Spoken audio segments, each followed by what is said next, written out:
Hi friends, నాకు small స్క్రీన్లో సుధీర్ అమర్ అంటే చాలా ఇష్టం.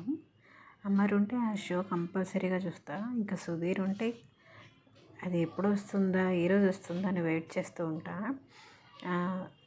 నేను ఈ పర్ఫార్మెన్స్ చూశాను. అసలు పర్ఫార్మెన్స్ స్పీక్స్ అనమాట. చూసినంతసేపు చాలా హ్యాపీగా ఉంటుంది. చాలా చాలా బాగుంది అసలు పర్ఫార్మెన్స్. తన చెయ్యి బాగోపోయినా తను ఎంత ఎఫెక్ట్ పెట్టాడు అనేది మనకు కనిపిస్తుంది. చాలా బాగా చేశారు.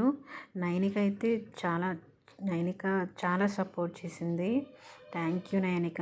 ఈసారైనా టైటిల్ విన్ అవ్వాలని కోరుకుంటున్నాము. బిగ్ బాస్ మిస్ అయింది. నెక్స్ట్ జోడీ కూడా మిస్ అయింది. మా తేజు బంగారంతో లాస్ట్లో మిస్ అయిపోయింది. కానీ ఈసారైనా ఈ ట్రోఫీ అమర్కి రావాలని కోరుకుంటున్నా. All the best Amar. Thank you.